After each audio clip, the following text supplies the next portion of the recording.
Everyone, good morning. Today we are going to start a new chapter, Structure of Atom, chapter number 4 and class 9th. Firstly ਸਭ ਤੋਂ ਪਹਿਲਾਂ ਬੇਟਾ ਇਹ ਦੇਖੋ ਕਿ ਜਿਹੜਾ ਚੈਪਟਰ ਨੰਬਰ 4th ਹੈ ਕਲਾਸ 9 ਦਾ, ਉਹਦੇ ਵਿੱਚ ਕੀ ਹੈ ਸਟਰਕਚਰ ਆਫ ਐਟਮ, ਮਤਲਬ ਐਟਮਸ ਦੇ ਬਾਰੇ, ਉਹਦੀ ਸਟਰਕਚਰ ਬਾਰੇ ਡਿਫਾਈਨ ਕੀਤਾ ਗਿਆ। ਆਪਾਂ ਨੇ 8th ਕਲਾਸ ਦੇ ਵਿੱਚ ਰੀਡ ਕੀਤਾ ਕਿ ਡਾਲਟਨ ਐਟਮਿਕ ਥਿਊਰੀ, ਡਾਲਟਨ ਨੇ ਜਿਹੜੀ ਐਟਮਿਕ ਥਿਊਰੀ ਐਟੋਮਿਕ ਦੀ ਥਿਊਰੀ ਦਿੱਤੀ ਸੀ, ਉਹਨੇ ਕੀ ਕਿਹਾ ਸੀ ਕਿ ਜਿਹੜੇ ਇਲੈਕਟ੍ਰੋਨਸ ਨੇ ਐਂਡ ਪ੍ਰੋਟੋਨਸ ਨੇ, ਇਲੈਕਟ੍ਰੋਨ ਉੱਤੇ ਨੈਗੇਟਿਵ ਚਾਰਜ ਹੁੰਦਾ ਐਂਡ ਪ੍ਰੋਟੋਨ ਉੱਤੇ ਪੋਜ਼ੀਟਿਵ ਚਾਰਜ ਹੁੰਦਾ, ਕਿ ਜਿਹੜੇ ਇਲੈਕਟ੍ਰੋਨ ਅਤੇ ਪ੍ਰੋਟੋਨ ਨੇ ਉਹ ਐਟਮ ਦੇ ਵਿੱਚ ਨੇ, ਸੈਂਟਰ ਦੇ ਵਿੱਚ ਨੇ, ਮਤਲਬ ਐਟਮ ਦੇ ਅੰਦਰ ਲਾਈ ਕਰਦੇ ਨੇ। ਬਟ ਉਹ ਫੇਲੀਅਰ ਸੀ ਉਹਨੂੰ ਐਕਸਪਲੇਨ ਕਰਨ ਲਈ ਕਿ ਉਹਨੂੰ ਅਰੇਂਜ ਕਿੱਦਾਂ ਕੀਤਾ ਗਿਆ। ਦੈਟ ਮੀਨਸ ਕਿ ਇਹ ਐਟਮਸ ਨੂੰ ਅਰੇਂਜਮੈਂਟ ਉਹਨਾਂ ਦੀ ਕਿੱਦਾਂ ਗਈ, ਉਹ ਇਸ ਚੀਜ਼ ਲਈ ਫੇਲੀਅਰ ਸੀ ਵੀ ਕਿੱਦਾਂ ਹੋਈ ਹੈ ਅਰੇਂਜਮੈਂਟ, ਉਹ ਇਸ ਚੀਜ਼ ਨੂੰ ਪ੍ਰੋਪਰ ਵੇ ਨਾਲ ਐਕਸਪਲੇਨ ਨਹੀਂ ਕਰ ਸਕਿਆ। ਉਸ ਤੋਂ ਬਾਅਦ ਉਹਨੂੰ ਐਕਸਪਲੇਨ ਕਰਨ ਦੇ ਲਈ ਆਪਣੇ ਕੋਲ ਜੇ ਥੋਮਸਨ ਨੇ, ਸਾਇੰਟਿਸਟ ਨੇ, ਜਿਨ੍ਹਾਂ ਨੇ ਇਲੈਕਟ੍ਰੋਨ ਨੂੰ ਆਇਡੈਂਟੀਫਾਈ ਕੀਤਾ ਸੀਗਾ ਕਿ ਇਲੈਕਟ੍ਰੋਨਸ ਨੇ ਜਿਹੜੇ ਉਹ ਐਟਮਸ ਦੇ ਵਿੱਚ ਕਿੱਥੇ ਪ੍ਰੈਜ਼ੈਂਟ ਹੁੰਦੇ ਔਰ ਕਿੱਦਾਂ ਪ੍ਰੈਜ਼ੈਂਟ ਹੁੰਦੇ ਆ। ਜੇ ਥੋਮਸਨ ਆ ਜਿਹੜਾ, ਉਹਨਾਂ ਨੂੰ ਨੋਬਲ ਪ੍ਰਾਈਜ਼ ਮਿਲਿਆ ਸੀ 1906 ਦੇ ਵਿੱਚ, 1906 ਦੇ ਵਿੱਚ ਫਿਜ਼ਿਕਸ ਦੇ ਵਿੱਚ, ਕਿ ਉਹਨਾਂ ਨੇ ਜਿਹੜੇ ਇਲੈਕਟ੍ਰੋਨਸ ਦੀ ਥਿਊਰੀ ਕੀਤੀ ਸੀ ਉਸ ਬੇਸ 'ਤੇ ਉਹਨਾਂ ਨੂੰ ਨੋਬਲ ਪ੍ਰਾਈਜ਼ ਦਿੱਤਾ ਗਿਆ ਸੀ।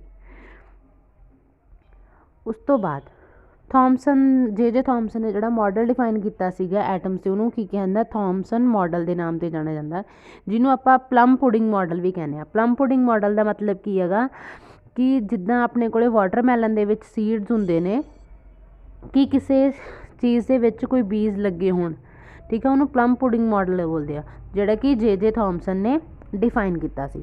ਉਹਨਾਂ ਨੇ ਜੇ ਥੋਮਸਨ ਨੇ ਕੀ ਕਿਹਾ ਸੀ ਕਿ ਤੁਹਾਡੇ ਕੋਲ ਜਿਹੜਾ ਜਿਵੇਂ ਵਾਟਰਮੈਲਨ ਆ, ਉਸੇ ਤਰ੍ਹਾਂ ਪੋਜ਼ੀਟਿਵ ਸਫੀਅਰ ਆ, ਪੋਜ਼ੀਟਿਵ ਕਦਾ ਜਿਹੜਾ ਕਿ ਪਲੱਸ ਚਾਰਜ ਦਾ ਸਫੀਅਰ ਆ, ਉਹਦੇ ਉੱਤੇ ਕਿਤੇ ਨਾ ਕਿਤੇ ਇਲੈਕਟ੍ਰੋਨਸ ਨੇ ਜਿਹੜੇ ਕਿ ਨੈਗੇਟਿਵ ਚਾਰਜ ਦੇ ਵਿੱਚ ਨੇ। ਮਤਲਬ ਜਿਹੜਾ ਤੁਹਾਡੇ ਕੋਲ ਸਾਰਾ ਸਫੀਅਰ ਆ ਉਹ ਪੋਜ਼ੀਟਿਵ ਚਾਰਜ ਦਾ ਬਣਿਆ ਹੋਇਆ, ਉਹਦੇ ਵਿੱਚ ਕਿਤੇ ਨਾ ਕਿਤੇ ਜਿਹੜੇ ਚਾਰਜਸ ਨੇ ਉਹ ਨੈਗੇਟਿਵ ਨੇ, ਜੋ ਕਿ ਮਾਈਨਸ ਨਾਲ ਸ਼ੋ ਕਰਦੇ। ਜਿਵੇਂ ਵਾਟਰਮੈਲਨ 'ਚ ਬੀ ਨੇ, ਉਹਨਾਂ ਨੂੰ ਨੈਗੇਟਿਵ ਚਾਰਜ ਦਿੱਤਾ ਗਿਆ, ਉਹਦਾ ਜਿਹੜਾ ਰੈੱਡ ਕਲਰ ਹੁੰਦਾ ਸਾਰਾ, ਉਹਨੂੰ ਸਫੈਰੀਕਲ ਨੂੰ ਪੋਜ਼ੀਟਿਵ ਸਫੀਅਰ ਬੋਲਿਆ ਗਿਆ, ਪੋਜ਼ੀਟਿਵ ਚਾਰਜ ਬੋਲਿਆ ਗਿਆ। ਉਸ ਤੋਂ ਬਾਅਦ ਜਿਹੜੀ ਇਹਨੇ ਥਿਊਰੀ ਦਿੱਤੀ ਸੀ, ਉਹਨਾਂ ਨੇ ਦੋ ਚੀਜ਼ਾਂ ਕਹੀਆਂ ਸੀ। ਪਹਿਲੀ ਸੀ ਐਟਮ ਕੰਸਿਸਟ ਆ ਪੋਜ਼ੀਟਿਵਲੀ ਚਾਰਜ, ਮਤਲਬ ਜਿਹੜਾ ਐਟਮ ਆ ਉਹ ਸਾਰਾ ਹੀ ਪੋਜ਼ੀਟਿਵ ਚਾਰਜ ਦੇ ਵਿੱਚ ਆ, ਜਿਹੜਾ ਕਿ ਸਫੀਅਰ ਦੀ ਸ਼ੇਪ 'ਚ ਆ। And electron are embedded in it, ਮਤਲਬ ਜਿਹੜੇ ਇਲੈਕਟ੍ਰੋਨਸ ਨੇ ਉਹਦੇ ਉੱਤੇ ਕਿਤੇ ਕਿਤੇ ਪਏ ਨੇ। The negative and positive charges are equal in magnitude, ਮਤਲਬ ਜਿਹੜੇ ਨੈਗੇਟਿਵ ਚਾਰਜ ਨੇ ਔਰ ਪੋਜ਼ੀਟਿਵ ਚਾਰਜ ਨੇ ਉਹਨਾਂ ਦਾ ਮੈਗਨੀਟਿਊਡ ਇਕੁਅਲ ਆ। So that atom as the whole is electrical neutral, ਜਿਸ ਵਜ੍ਹਾ ਕਰਕੇ ਜਿਹੜਾ ਹੋਲ ਐਟਮ ਆ ਉਹ ਨਿਊਟਰਲ ਹੋ ਜਾਂਦਾ। ਮਤਲਬ ਜੇ ਪੋਜ਼ੀਟਿਵ ਚਾਰਜ ਅਤੇ ਨੈਗੇਟਿਵ ਚਾਰਜ ਇੱਕ ਦੂਜੇ ਦੀ ਜਿਹੜਾ ਇਫੈਕਟ ਆ ਉਹ ਕੈਂਸਲ ਕਰਕੇ ਨਿਊਟਰਲ ਕਰ ਦਿੰਦੇ ਨੇ ਉਹਨੂੰ।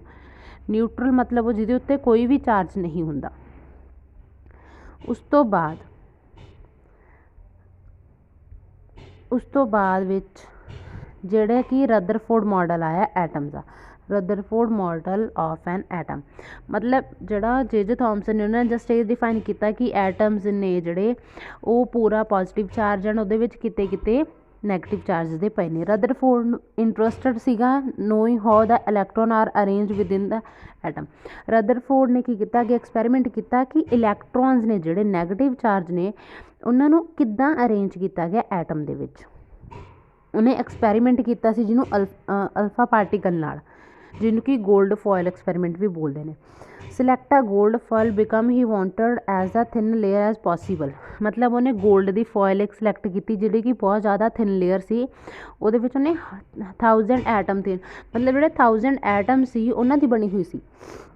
ਉਹਨੇ ਕੀ ਕਿਹਾ, ਅਲਫਾ ਪਾਰਟੀਕਲ ਆਰ ਡਬਲਲੀ ਚਾਰਜ ਹੈਲੋਇਨਸ, ਮਤਲਬ ਜਿਹੜੇ ਅਲਫਾ ਪਾਰਟੀਕਲ ਨੇ ਉਹ ਹੀਲੀਅਮ ਦੇ ਡਬਲ ਚਾਰਜ ਆਏ ਨੇ, ਮਤਲਬ ਜਿੰਨਾ ਹੀਲੀਅਮ 'ਤੇ ਚਾਰਜ ਆਏ ਨਾ ਉਸ ਤੋਂ ਡਬਲ ਨੇ ਉਹ। ਦੇ ਹੈਵ ਆ ਮਾਸ ਆਫ 4 ਯੂਜ਼ ਕਰਕੇ ਉਹਨੂੰ ਮਾਸ ਕਿੰਨਾ ਬੋਲਿਆ ਉਹਨੂੰ 4 μ। ਸਮ alpha particle ਡਿਫਲੈਕਟ bye sub atomic particle in a gold atom. ਜਦੋਂ ਉਹਨੇ ਐਕਸਪੈਰੀਮੈਂਟ ਕੀਤਾ ਉਹਨੇ ਕੀ ਦੇਖਿਆ ਕਿ ਜਿਹੜੇ ਥੋੜ੍ਹੇ ਜਿਹੇ ਅਲਫਾ ਪਾਰਟੀਕਲ ਨੇ ਉਹ ਡਿਫਲੈਕਟ ਹੋ ਜਾਂਦੇ ਨੇ। ਡਿਫਲੈਕਟ ਮਤਲਬ ਟਕਰਾ ਕੇ ਵਾਪਸ ਆ ਜਾਣਾ। ਦੇਖੋ ਉਹਨਾਂ ਨੇ ਇੱਧਰ ਮੈਂ ਸ਼ੋ ਕੀਤਾ ਹੋਇਆ ਜਿਹੜੇ ਆ ਇੱਦਾਂ ਬਣੇ ਹੋਏ ਨੇ ਐਟਮਸ ਨੇ, ਇੱਕ ਹੀ ਗੋਲਡ ਐਟਮ ਨੇ, ਉਹਨਾਂ ਦੇ ਵਿਚਕਾਰ ਜਿਹੜੇ ਡਾਟ ਲੱਗੇ ਹੋਏ ਨੇ ਉਹਨਾਂ ਦਾ ਨਿਊਕਲੀਅਸ ਆ। ਹੁਣ ਇੱਥੋਂ ਅਲਫਾ ਪਾਰਟੀਕਲ ਜਾ ਰਹੇ ਨੇ, ਅਗਰ ਉਹ ਸਟ੍ਰੇਟ ਲੰਘ ਜਾਂਦਾ ਦੈਟ ਮੀਨਸ ਉੱਥੇ ਉੱਥੇ ਖਾਲੀ ਜਗ੍ਹਾ ਗਈ। ਜਦੋਂ ਉਹ ਟਕਰਾ ਕੇ ਵਾਪਸ ਆ ਰਿਹਾ ਦੈਟ ਮੀਨਸ ਉੱਥੇ ਜਿਹੜਾ ਐਟਮ ਆ ਉਹਦੇ ਨਾਲ ਚਾਰਜ ਨਾਲ ਟਕਰਾ ਕੇ ਉੱਥੋਂ ਰਿਫਲੈਕਟ ਹੋ ਰਿਹਾ ਗਾ। ਔਰ ਕਈ ਇੱਦਾਂ ਦੇ ਐਟਮ ਸੀਗੇ ਪਾਰਟੀਕਲ ਸੀ ਕਿ ਜਿਹੜੇ ਵਾਪਸ ਉਸੀ ਜਗ੍ਹਾ 'ਤੇ ਦੁਬਾਰੇ ਆ ਗਏ, ਮਤਲਬ 180 ਡਿਗਰੀ ਦਾ ਐਂਗਲ ਉਹਨਾਂ ਨੇ ਬਣਾਇਆ ਗਾ। ਉਹਦੇ ਵਿੱਚ ਕੀ ਕਿਹਾ ਸੀ ਰਿਜ਼ਲਟ ਉਹਨੇ ਕੀ ਕੀਤਾ ਸੀ, most of the alpha particle pass straight through the gold foil, ਮਤਲਬ ਜ਼ਿਆਦਾਤਰ ਜਿਹੜੇ ਅਲਫਾ ਪਾਰਟੀਕਲ ਸੀ ਉਹ ਸਟ੍ਰੇਟ ਹੀ ਲੰਘ ਗਏ ਨੇ। Some of the alpha particle were deflected by the fall of small angle, ਮਤਲਬ ਜਿਹੜੇ ਥੋੜ੍ਹੇ ਜਿਹੇ ਇੱਦਾਂ ਦੇ ਸੀਗੇ ਅਲਫਾ ਪਾਰਟੀਕਲ ਜਿਹੜੇ ਡਿਫਲੈਕਟ ਹੋਏ ਨੇ ਥੋੜ੍ਹੇ ਜਿਹੇ ਐਂਗਲ 'ਤੇ, ਸਮੋਲ ਐਂਗਲ 'ਤੇ। ਸਮ ਪਾਰਟੀਕਲ ਰੀਬਾਊਂਡ ਐਂਗਲ 180, ਰੀਬਾਊਂਡ ਦਾ ਮਤਲਬ ਕਹਿੰਦੇ ਉਸੀ ਜਗ੍ਹਾ 'ਤੇ ਵਾਪਸ ਆ ਜਾਣਾ, ਮਤਲਬ ਜਿਹੜੇ ਸਮ ਪਾਰਟੀਕਲ ਇੱਦਾਂ ਦੇ ਸੀਗੇ ਜਿਹੜੇ ਕਿ 180 ਡਿਗਰੀ 'ਤੇ ਰੀਬਾਊਂਡ ਹੋ ਗਏ ਨੇ। ਜਿਹੜੀ ਇਹ ਫੋਟੋ ਆ ਗਈ ਪਿਕਚਰ ਤੁਹਾਨੂੰ ਸ਼ੋ ਕੀਤੀ ਹੋਈ ਆ, ਇਹ ਰਦਰਫੋਰਡ ਨੇ ਜਿਨ੍ਹਾਂ ਨੇ ਮਾਡਲ ਦਾ ਐਕਸਪਲੇਨ ਕੀਤਾ ਸੀਗਾ। ਨੈਕਸਟ ਤੁਹਾਡੇ ਕੋਲ ਇਹ ਕੀ ਆ ਗਿਆ, some reason Rutherford conclude from the alpha particle scattering experiment, ਉਹਨੇ ਕੁਛ ਕੁ ਰੀਜ਼ਨ ਦਿੱਤੇ ਸੀ ਉਹਨੂੰ ਐਕਸਪਲੇਨ ਕਰਨ ਦੀ। First reason Ki C, most of the space inside the atom empty because most of the alpha particle passing through the gold foil without getting deflect, gold ਇੱਥੇ ਜੀ ਮਤਲਬ ਉਹਨਾਂ ਨੇ ਕੀ ਕਿਹਾ ਕਿ ਰਦਰਫੋਰਡ ਨੇ ਇਹ ਚੀਜ਼ ਕੀਤੀ ਕਿ ਜਿਹੜੇ ਪਾਰਟੀਕਲਸ ਨੇ ਉਹਦੇ ਵਿੱਚ ਜਿਹੜੀ ਆਹ ਵਾਲੀ ਜਗ੍ਹਾ ਕੀ ਖਾਲੀ ਪਈ ਹੈ ਜਿੱਥੋਂ ਦੀ ਜਿਹੜੀਆਂ ਅਲਫਾ ਪਾਰਟੀਕਲ ਨੇ ਸਟ੍ਰੇਟ ਦੀ ਲੰਘ ਰਹੀਆਂ ਨੇ। ਉਸ ਤੋਂ ਬਾਅਦ ਉਹਨਾਂ ਨੇ ਕੀ ਕਿਹਾ ਸੀ, very few particles were deflected for their path indicated that the positive charge of the atom occupy a very little space। ਉਹਨੇ ਕੀ ਕਿਹਾ ਕਿ ਸਮ ਪਾਰਟੀਕਲਸ ਨੇ ਜਿਹੜੇ ਉਹ ਡਿਫਲੈਕਟ ਹੋ ਰਹੇ ਨੇ ਥੋੜ੍ਹੇ ਜਿਹੇ ਐਂਗਲ ਸੇ, ਇੱਥੇ ਕੋਈ ਐਂਗਲ ਬਣਾ ਰਹੇ ਨੇ ਥੋੜ੍ਹਾ ਜਿਹਾ, ਠੀਕ ਹੈ। ਦੈਟ ਮੀਨਸ ਉਹ ਕਿਤੇ ਨਾ ਕਿਤੇ ਟਕਰਾ ਕੇ ਪੋਜ਼ੀਟਿਵ ਚਾਰਜ ਨਾਲ ਟਕਰਾ ਕੇ ਹੀ ਵਾਪਸ ਆਉਣਗੇ, ਕਿਉਂਕਿ ਅਗਰ ਪੋਜ਼ੀਟਿਵ ਅਤੇ ਨੈਗੇਟਿਵ ਆ ਉਹ ਤਾਂ ਆਪਣੇ ਕੰਨੀ ਇੱਕ ਦੂਜੇ ਨੂੰ ਅਟਰੈਕਟ ਕਰਦਾ, ਪੋਜ਼ੀਟਿਵ ਅਤੇ ਪੋਜ਼ੀਟਿਵ ਚਾਰਜ ਹੀ ਆਪਣੇ ਇੱਕ ਦੂਜੇ ਨੂੰ ਰਿਫਲੈਕਟ ਕਰਦਾ ਗਾ। ਉਸ ਤੋਂ ਥਰਡ ਉਹਨਾਂ ਨੇ ਪੁਆਇੰਟ ਕੀ ਦਿੱਤਾ ਸੀਗਾ, ਸਮ alpha particle were deflected bye 180 degree, ਉਹ ਕਹਿੰਦੇ ਵੀ ਥੋੜ੍ਹੇ ਜਿਹੇ ਪਾਰਟੀਕਲ ਇੱਦਾਂ ਦੇ ਨੇ ਜਿਹੜੇ 180 ਡਿਗਰੀ 'ਤੇ ਡਿਫਲੈਕਟ ਹੋਏ ਨੇ। indicating that all the positive charge of the mass of the gold atom were concentrated in the very small volume within the atom। ਉਹਨਾਂ ਨੇ ਕੀ ਕਿਹਾ ਕਿ ਥੋੜ੍ਹੇ ਜਿਹੇ ਪਾਰਟੀਕਲ ਇੱਦਾਂ ਦੇ ਨੇ ਜਿਹੜੇ ਕਿ ਉਸੀ ਜਗ੍ਹਾ 'ਤੇ ਉਸੀ ਪਾਥ 'ਤੇ ਵਾਪਸ ਆ ਗਏ ਨੇ ਡਿਫਲੈਕਟ ਹੋ ਕੇ। ਦੈਟ ਮੀਨਸ ਕਿ ਜਿਹੜੀ ਉਹਨਾਂ ਦੀ ਕੰਸਨਟ੍ਰੇਸ਼ਨ ਸੀਗੀ ਉਹ ਸਮੋਲ ਸੀਗੀ ਜਿਹੜੀ ਐਟਮ ਦਾ ਵੋਲਿਊਮ ਸੀ ਉਹਦੇ ਨਾਲੋਂ। ਥਰਡ ਉਹਨਾਂ ਨੇ ਕੀ ਕਿਹਾ, radius of nucleus 10⁵ time less than the radius of the atom, ਮਤਲਬ ਜਿਹੜਾ ਐਟਮ ਦਾ ਰੇਡੀਅਸ ਆ ਉਹਦੇ ਨਾਲ ਉਹਦੇ ਨਿਊਕਲੀਅਸ ਆ ਜਿਹੜਾ ਰੇਡੀਅਸ ਆ ਉਹ 10⁵ ਆ ਕੀ ਆ ਘੱਟ ਆ, ਮਤਲਬ ਐਟਮ ਦਾ ਰੇਡੀਅਸ ਜ਼ਿਆਦਾ ਗਾ ਉਹਦੇ ਵਿੱਚ ਜਿਹੜਾ ਨਿਊਕਲੀਅਸ ਹੁੰਦਾ ਉਹਦਾ ਰੇਡੀਅਸ 10⁵ ਆ ਸਮੋਲਰ ਆ। ਦੇਖੋ ਆਹ ਤੁਹਾਡੇ ਕੋਲ ਕੀ ਆ ਐਕਸਪੈਰੀਮੈਂਟ ਆ ਜਿਹੜਾ ਉਹਨਾਂ ਨੇ ਕੀਤਾ ਸੀਗਾ। ਇਹਦੇ ਵਿੱਚ ਕੀ ਉਹਨਾਂ ਨੇ ਇੱਕ ਸੋਰਸ ਆਫ ਅਲਫਾ ਪਾਰਟੀਕਲ ਲਿਆ, ਅਲਫਾ ਪਾਰਟੀਕਲ ਸਟ੍ਰੇਟ ਦੀ ਲੰਘ ਰਹੇ ਨੇ, ਕੁਝ ਕੁ ਪਾਰਟੀਕਲ ਸਟ੍ਰੇਟ ਲੰਘ ਗਏ, ਕੁਝ ਕੁ ਇੱਦਾਂ ਵਾਪਸ ਡਿਫਲੈਕਟ ਹੋ ਗਏ। ਜਿਹੜੇ ਆ ਵਾਪਸ ਡਿਫਲੈਕਟ ਹੋਏ ਨੇ ਉਹ ਕੋਈ ਐਂਗਲ ਬਣਾ ਰਹੇ ਨੇ, ਦੈਟ ਮੀਨਸ ਉੱਥੇ ਕੋਈ ਸਪੇਸ ਜਗ੍ਹਾ ਨਹੀਂ ਸੀਗੀ, ਉਹ ਟਕਰਾ ਕੇ ਵਾਪਸ ਗਏ ਨੇ। ਜਿਹੜੇ ਪਾਰਟੀਕਲ ਸਟ੍ਰੇਟ ਲੰਘ ਚੁੱਕੇ ਨੇ ਦੈਟ ਮੀਨਸ ਕਿ ਉਹ ਡਿਫਲੈਕਟ ਨਹੀਂ ਹੋਏ। ਉਹ ਡਿਫਲੈਕਟ ਕਿਉਂ ਨਹੀਂ ਹੋਏ, ਕਿਉਂਕਿ ਉੱਥੇ ਜਿਹੜੀ ਸਪੇਸ ਸੀਗੀ ਐਟਮ ਦੇ ਵਿੱਚ ਉਹ ਖਾਲੀ ਸੀ, ਜਿਹਦੇ ਕਰਕੇ ਉਹ ਸਿੱਧਾ ਹੀ ਸਟ੍ਰੇਟ ਲੰਘ ਗਏ ਨੇ। ਜਿੱਥੇ ਐਟਮ ਦੇ ਵਿੱਚ ਸਪੇਸ ਖਾਲੀ ਨਹੀਂ ਸੀ ਉੱਥੋਂ ਡਿਫਲੈਕਟ ਹੋ ਕੇ ਵਾਪਸ ਚਲੇ ਗਏ। ਉਸ ਤੋਂ ਬਾਅਦ on the basis of his experiment Rutherford put forward the nucleus model of an atom।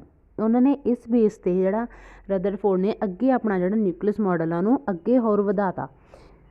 ਉਹਨਾਂ ਨੇ ਕੀ ਕਿਹਾ positive charged centred in an atom called the nucleus nearly all the mass of an atom resist in the nucleus.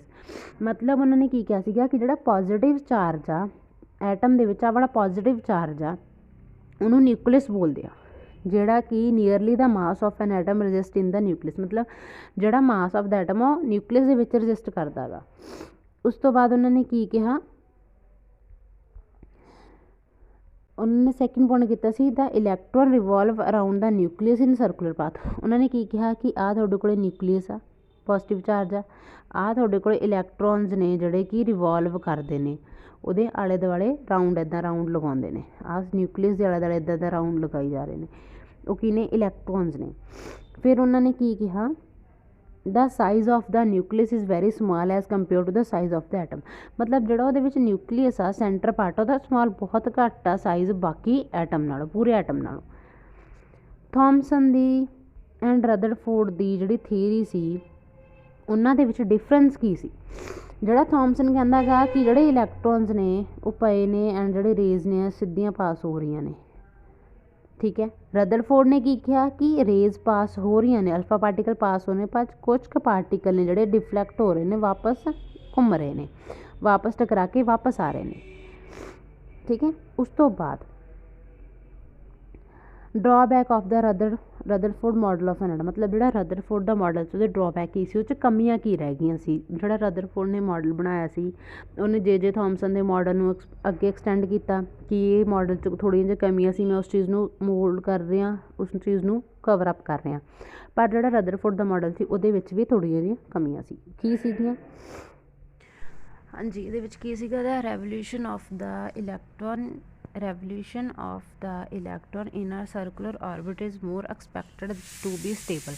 ਮਤਲਬ ਜਿਹੜੀ revolution ਹੁੰਦੀ ਸੀਗੀ circular ਦੇ ਵਿੱਚ ਉਹ ਕੀ ਸੀਗੀ, ਸਟੇਬਲ ਸੀਗੀ। Any particle in a circular orbital would undergoes acceleration during the acceleration charge particle. ਉਹਦੇ ਵਿੱਚ ਕੀ ਉਹਨਾਂ ਨੇ ਕਿਹਾ ਸੀਗਾ ਕਿ ਜਿਹੜੇ ਸਰਕੂਲਰ ਪਾਥ ਦੇ ਵਿੱਚੋਂ ਜਾ ਰਿਹਾ ਸੀਗਾ, ਠੀਕ ਹੈ, ਤਾਂ ਉਹ ਕੀ ਕਰਦੇ ਸੀ, ਐਕਸਲਰੇਟ ਹੁੰਦਾ ਸੀ ਪਾਰਟੀਕਲ। ਹੁਣ ਜੇ ਇਲੈਕਟ੍ਰੋਨਸ ਨੇ ਇਹ ਮੂਵ ਕਰਨਗੇ ਦੈਨ ਉਹਦੇ ਵਿੱਚ ਕੋਈ ਐਕਸਲਰੇਸ਼ਨ ਤਾਂ ਆਏਗੀ ਨਾ, ਜਿਸ ਵਜ੍ਹਾ ਕਰਕੇ ਉਹ ਮੂਵ ਹੋ ਰਿਹਾ ਗਾ। ਉਸ ਤੋਂ ਬਾਅਦ ਉਹਨੇ ਕੀ ਕਿਹਾ ਸੀਗਾ, ਦਸ the revolution of electron would lose energy and finally fall into the nucleus.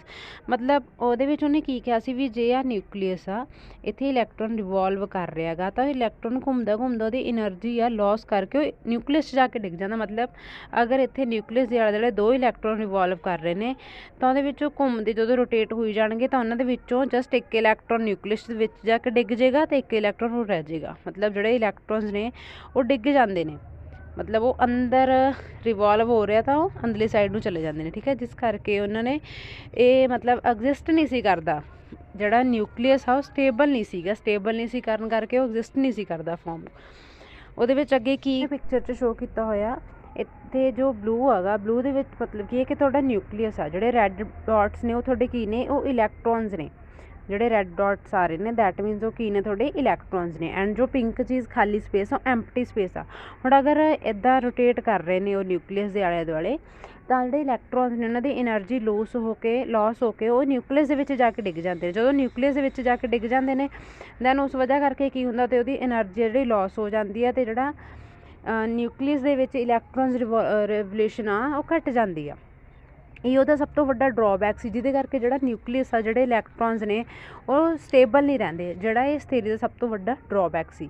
ਇੱਥੇ ਤੱਕ ਜਿਹੜੇ ਤੁਹਾਡੇ 2 ਟੋਪਿਕ ਨੇ ਕੰਪਲੀਟ ਹੋ ਜਾਂਦੇ ਨੇ। Thank you.